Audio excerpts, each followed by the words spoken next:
Olá pessoal, meu nome é Concésio e nesse vídeo eu estou continuando a série das histórias da Bíblia.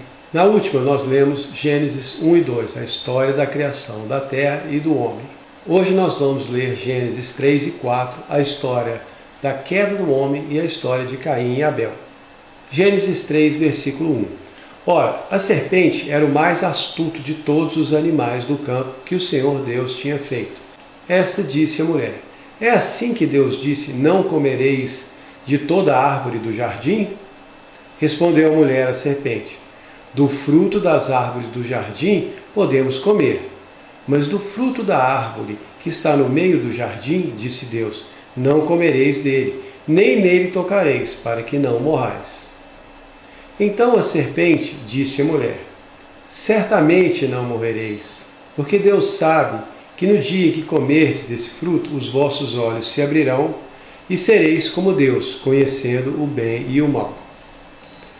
Nós sabemos bem quem é a serpente. Em Apocalipse 20, versículo 2, fala que é o dragão, a antiga serpente, que é o diabo e Satanás. E sabemos também que o diabo, ou Lúcifer, como era chamado, estava no jardim do Éden.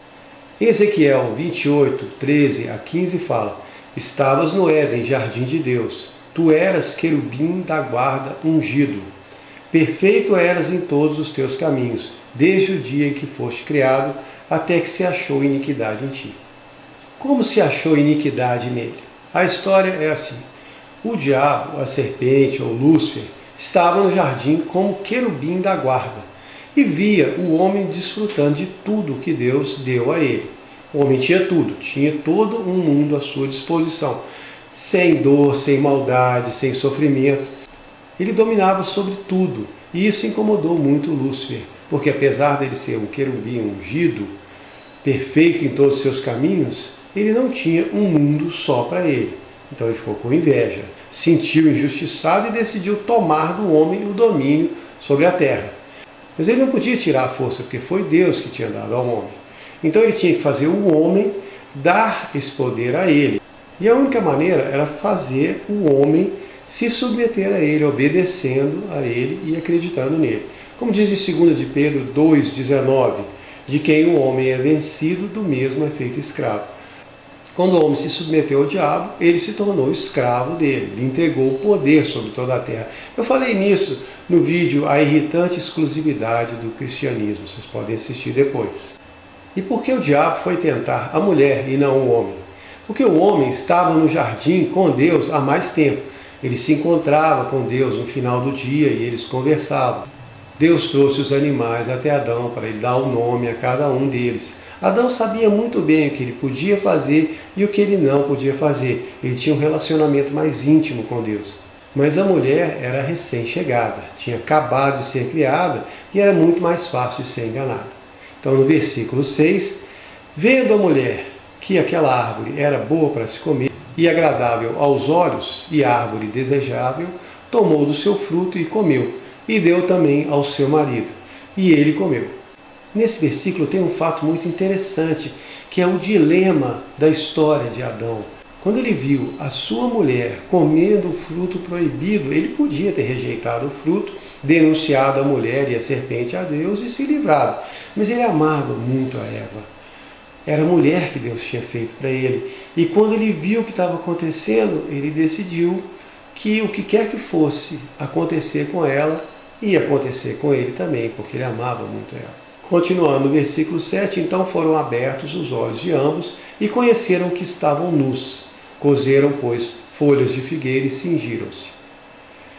Então, ouvindo a voz do Senhor Deus, que passeava no jardim pela viração do dia, esconderam-se o homem e sua mulher da presença do Senhor Deus entre as árvores do jardim. Mas chamou o Senhor Deus ao homem e lhe perguntou: onde estás? É engraçado, porque Deus sabia onde eles estavam, já sabia o que eles tinham feito, mas mesmo assim ele os chamou porque ele queria que eles se mostrassem. É como quando você pega o seu filho fazendo algo errado e mesmo sabendo o que ele fez, você pergunta: o que você fez? Para fazer ele pensar sobre o que ele fez. Então, versículo 10, Adão respondeu: ouvi a tua voz no jardim e tive medo, porque estava nu e escondi-me. Perguntou-lhe Deus: quem te mostrou que estavas nu? comeste da árvore que te ordenei que não comesse? Disse o homem: a mulher que me deste por companheira deu-me da árvore e eu comi. Então disse o Senhor Deus à mulher: que é isso que fizeste? Respondeu a mulher: a serpente me enganou e eu comi. Aí começou o jogo de empurra, cada um colocando a culpa no outro, porque ninguém queria assumir. No 14, disse, pois, o Senhor Deus à serpente: porque fizeste isso, maldita és entre todos os animais domésticos e entre todos os animais do campo. Sobre o teu ventre andarás, e pó comerás todos os dias da tua vida. E porei inimizade entre ti e a mulher, entre a tua descendência e a descendência dela. E a mulher, Deus disse: multiplicarei grandemente a dor da tua gestação, e em dor darás à luz filhos. O teu desejo será para o teu marido, e ele te dominará. No versículo 17, ao homem Deus disse: porque deste ouvidos à voz da tua mulher, e comeste da árvore que te ordenei, dizendo: não comerás dela, maldita é a terra por tua causa, em fadiga comerás dela todos os dias da tua vida. Ela produzirá também espinhos e abrolhos, e comerás das ervas do campo. Então a criação também sofreu com o pecado do homem. Como diz em Romanos 8, no versículo 22, sabemos que toda a criação geme como se estivesse com dores. No 20 fala que a criação ficou sujeita à vaidade, não por sua vontade. E no 21 que ela espera ser libertada do cativeiro da corrupção. Com a desobediência do homem, ele trouxe maldição sobre si mesmo e sobre o planeta Terra. No 19, do suor do teu rosto comerás o teu pão, até que te tornes a terra, porque dela foste tomado, pois és pó, e ao pó tornarás. E fez o Senhor Deus vestimentas de peles para Adão e sua mulher, e os vestiu. Apesar do homem ter pecado, Deus ainda amava ele e não deixou ele nu. E no 22, Deus começou a considerar o que estava acontecendo. Disse o Senhor Deus: o homem agora se tornou como um de nós, conhecendo o bem e o mal. Assim, para que não estenda a mão e tome também da árvore da vida, coma e viva eternamente. No 23, o Senhor Deus, pois, lançou fora do jardim do Éden o homem para lavrar a terra de que fora tomado.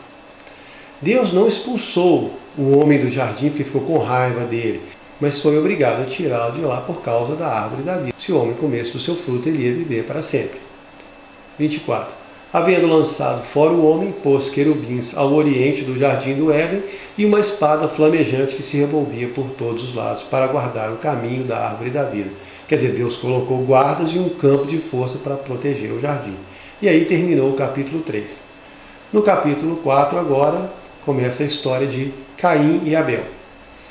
Versículo 1. Conheceu Adão a Eva, sua mulher, e ela concebeu e teve Caim. A palavra conheceu na Bíblia, ela é usada para relações sexuais. Quando um homem conhece a sua mulher, ele teve relações com ela. Versículo 2. Tornou a dar à luz e teve Abel, seu irmão. Abel foi pastor de ovelhas e Caim foi lavrador da terra. Alguns dias depois, Caim trouxe do fruto da terra uma oferta ao Senhor. E Abel também trouxe dos primogênitos das suas ovelhas. Atentou o Senhor para a oferta de Abel, mas para a de Caim não atentou. Já ouvi alguns estudiosos afirmarem que Deus não gostou da oferta de Caim porque ele apresentou como sendo um fruto do seu trabalho, coisa que ele fez com as próprias mãos, todo cheio de orgulho. Pode ser, sim, também isso. Mas existe uma explicação mais simples de por que Deus gostou mais da oferta de Abel.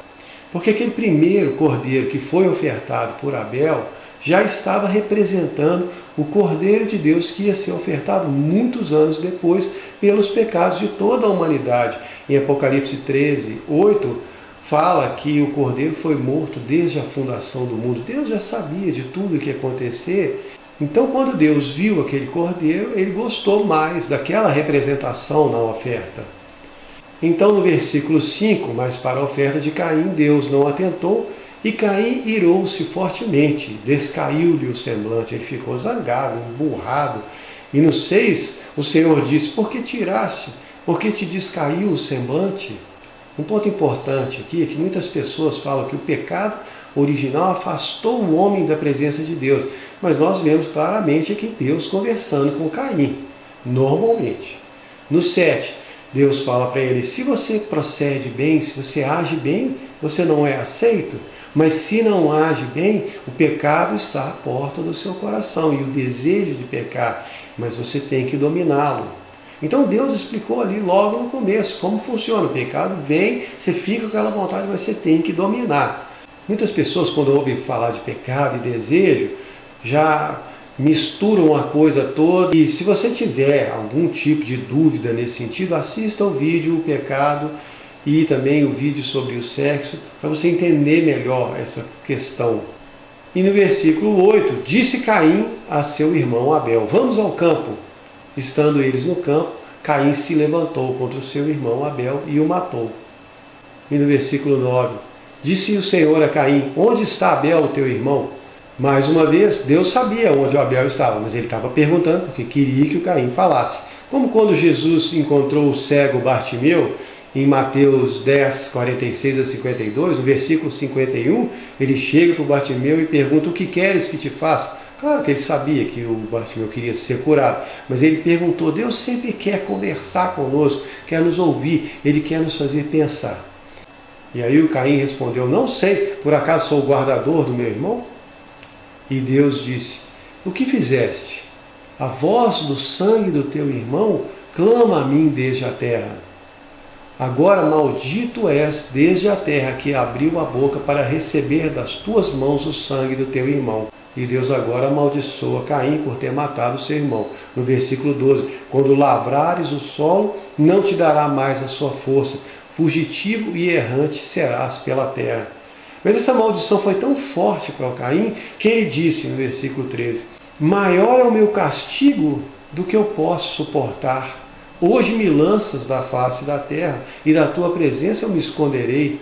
Serei fugitivo e errante pela terra, e qualquer que comigo se encontrar, me matará.